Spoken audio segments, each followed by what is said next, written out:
নমস্কাৰ ছাত্ৰ ছাত্ৰীসকল, আজি পুনৰবাৰ তোমালোকৰ বাবে দশম শ্ৰেণীৰ পাঠ নং 2 যিমানখিনি প্ৰশ্ন উত্তৰ আছে সেইটো আমি আলোচনা কৰিম। আৰু তোমালোকে চেনেলটোত নতুনকৈ ভিজিট কৰিছা যদি চেনেলটো ছাবস্ক্ৰাইব কৰি ৰাখি দিবা, ঠিক আছে। আমাৰ 1 নম্বৰ প্ৰশ্ন দিয়া আছে, এক চমু উত্তৰ দিয়া। ক নম্বৰ, জিকিৰৰ ৰচক কোন? উত্তৰ আছে জিকিৰৰ ৰচক হ'ল আজান ফকীৰ। খ নম্বৰ, কোনবোৰ গীতৰ সৈতে জিকিৰ গীতৰ সুৰৰ সাদৃশ্য আছে? উত্তৰ, জিকিৰৰ গীতবোৰ হিন্দুসকলৰ ভক্তিমূলক প্ৰাৰ্থনা বা স্তুতি গীতৰ লগত সাদৃশ্য আছে। তাৰপিছত আমাৰ নেক্সট কুৱেশ্যন হ'ব গ নম্বৰ। আমাৰ গ নম্বৰত দিয়া আছে, জিকিৰ শব্দটো কি শব্দৰ পৰা ওলাইছে? জিকিৰ শব্দটো আৰবী জিকৰ শব্দৰ পৰা ওলাইছে। আমাৰ প্ৰশ্ন নং 2 দিয়া আছে, তলৰ শব্দবোৰৰ অৰ্থ লিখা। ৰচুল, দেৱদূত, ঈশ্বৰ প্ৰেৰিত পুৰুষ, আল্লাহদূত। মুমিন, মুমিন মানে হৈছে বিশ্বাসী মুছলমান। তাৰপিছত ৰহম মানে দয়া। কুতুব মানে হৈছে ধ্ৰুৱ নক্ষত্ৰ। বান্দা মানে ভৃত্য। তোমালোকে ইয়াৰ বাহিৰে কিতাপত দিয়া শব্দ অৰ্থবোৰো চাই ল'বা, ঠিক আছে। আমাৰ নেক্সট কুৱেশ্যন, প্ৰশ্ন নং 3 দিয়া আছে, মক্কাৰ দুৱাৰত চাহাবজীবই কৰে তালি, যেনে খালে হলৰ লগত দৰিকাৰ টপাল। উল্লেখিত কবিতা ফাঁকিৰ অন্তৰ্নিহিত ভাৱটি বিশ্লেষণ কৰা। উত্তৰ দিয়া আছে, আজান ফকীৰৰ দ্বাৰা ৰচিত উক্ত কবিতা ফাঁকিৰ জৰিয়তে মানৱ জীৱনৰ কথা ক'বলৈ বিচৰা হৈছে। মক্কা হ'ল পবিত্ৰ তীৰ্থস্থান। ইয়াত আল্লাহ অৰ্থাৎ ভগৱানৰ দৰ্শন কৰিবৰ বাবে বহুতেই মক্কালৈ গৈ জিকিৰ গাই সন্ধান নাপায়, কিয়নো জীৱনকালত যি এবাৰো আল্লাহে নিৰ্দেশ কৰা পথত খোজ দিয়া নাই, তেওঁক আল্লাহে কাহানি পাই প্ৰত্যাগ কৰিছে। মানুহৰ ভুল ধাৰণাৰ বশৱৰ্তী হৈ মানৱ জীৱনত এটাৰ পাছত এটা পাপ কৰি শেষত মক্কালৈ যায় পৰম মুক্তি লাভৰ বাবে।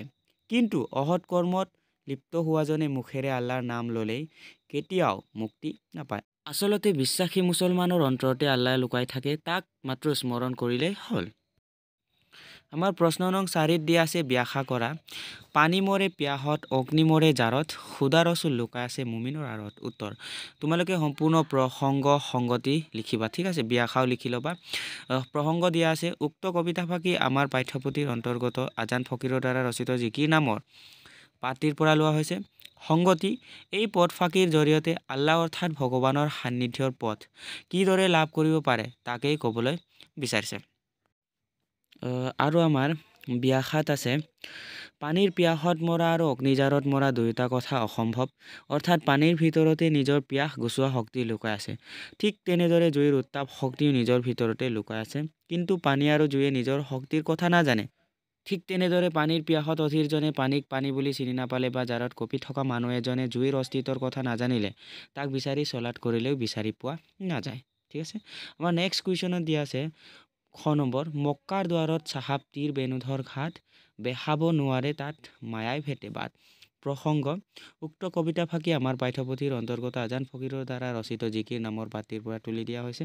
সংগতি, এই পথ ফাঁকিৰ জৰিয়তে কবিয়ে মায়াত আবদ্ধ হৈ জীৱনৰ পৰা মানুহে কিদৰে জীৱনৰ অন্তিম দিনত ভগৱানক বিচাৰি গৈ হাবাথুৰি খাইছিল তাৰ কথা কোৱা হৈছে।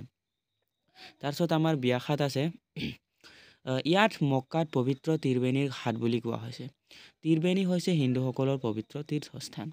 হিন্দুসকলে পবিত্ৰ বুলি মানি অহা যমুনা, গংগা আৰু সৰস্বতী নদীয়ে বাৰাণসীৰ যি ঠাইত মিলিত হৈছিল সেই ঠাই হৈছে ত্ৰিবেণী অৰ্থাৎ ত্ৰিবেণী ঘাট।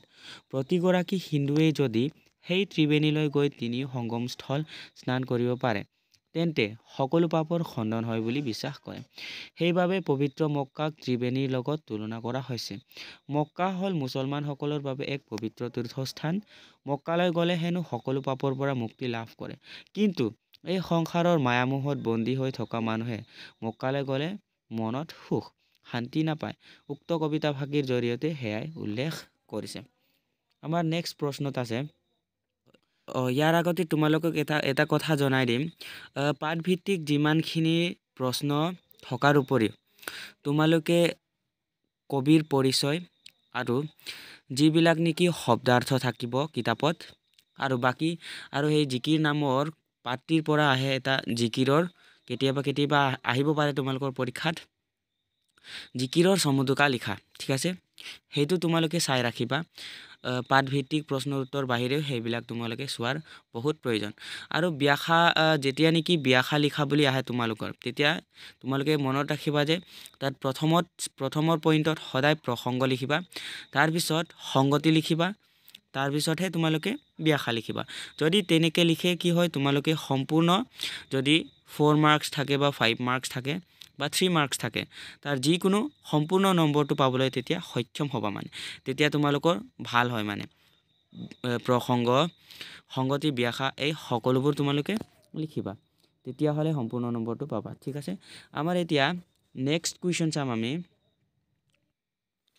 আমাৰ সেইটো ব্যাখ্যাৰ শেষৰ কুৱেশ্যন এতিয়া আমাৰ কুৱেশ্যন নম্বৰ গ নম্বৰ কি দি আছে হজাৰ মইনাটিৰ অনেক যুগুতি দেওমাৰি পাৰ হ'লে এৰিলে পিৰিতি উত্তৰ প্ৰসংগ লিখিবা উক্ত কবিতা ফাঁকি আমাৰ পাঠ্যপুথিৰ অন্তৰ্গত আজান ফকীৰৰ দ্বাৰা ৰচিত জিকিৰ নামৰ পাত্ৰীৰ পৰা লোৱা হৈছে সংগতি উক্ত কবিতা ফাঁকি কবিয়ে মানৱ দেহত আবদ্ধ হৈ থকা অবিনাশী আত্মাৰ মুক্তিৰ কথাকে কোৱা হৈছে আৰু ব্যাখ্যাত লিখিবা মইনা চৰাইক সজাত বন্দী কৰি পুহি ৰখাৰ দৰে আমাৰ আত্মাকো মানৱ দেহৰূপী সজাত বন্দী কৰি ৰখা হয় আৰু আমাৰ ব্যাখ্যাত লিখিব লাগিব তোমালোকে এতিয়া ব্যাখ্যা লিখিবা সজা এটাত বন্দী মইনা চৰাই এটাই যি ধৰে মিঠা মাত মাতি গৃহস্থৰ মন ভুলাই ঠিক তেনেদৰে মানৱ দেহত বন্দী আত্ময়ো নানা ধৰণৰ আচৰণেৰে মানুহক সুখী কৰিবলৈ মুক্তি দি কাম কৰিবলৈ বাধ্য কৰায় গোটেই জীৱন দেশটোৰ সুখ দুখৰ চিন্তা কৰি দেশটোৰ প্ৰেমত আচ্ছন্ন হৈ থাকে কিন্তু দেহৰ সৈতে আত্মাৰ এই সম্পৰ্ক খন্তেকীয়া এই সম্পৰ্কটো ছেদ হ'লে আত্মাই দেহ ত্যাগ কৰে জীৱহীন দেহ এটা মূল্যহীন গতিকে আত্ম বা জীৱহীন দেহক আমি মৃতদেহ হিচাপে পুৰি বা পুতি পেলাওঁ ইয়াক লৈ আত্মাৰ কোনো দুখ নাথাকে মৃতদেহৰ পিছত সজা ত্যাগী মইনাই যিদৰে সজাৰ আৰু গৃহস্থৰ মৰম স্নেহ প্ৰেম প্ৰীতিৰ পৰা মুক্ত হয় আমাৰ ভাষা বিষয়কৰ এয়া শেষ কুৱেশ্যন 1 নম্বৰ সমাৰ্থক শব্দ লিখিব লাগে চিনটো মানে স্মৰণ কৰোঁ ভাবোঁ ঘাট মানে বন্দৰ পিৰিতি মানে প্ৰেম প্ৰীতি আসমান মানে আকাশ গগন বুলি লিখিব পাৰা দৰিয়া সাগৰ নদী পিয়াস মানে তৃষ্ণা বাট ৰাস্তা পথ ভেল দেহ শৰীৰ ঠিক আছে এয়া আমাৰ শেষৰ কুৱেশ্যন যদি আজিৰ ভিডিঅ'টো ভাল লাগিছে প্লিজ লাইক কৰি দিবা ভিডিঅ'টো আৰু চেনেলটোত যদি নতুনকৈ ভিজিট কৰিছে ছাবস্ক্ৰাইব কৰি ৰাখি দিবা কিয়নো চেনেলটো নতুনকৈ খোলা হৈছে আৰু তোমালোকক ইয়াতকৈ ভাল ভিডিঅ' দিব পাৰোঁ ভিডিঅ'টো যদি লাইক এটা কৰি দিয়া ভাল লাগে কিবা এটা সামৰ্থ্য পাওঁ তোমালোকক আৰু ভিডিঅ' দিবলৈ ঠিক আছে চ' আজিৰ কাৰণে ধন্যবাদ তোমালোকক লগ পাম নেক্সট ভিডিঅ'ত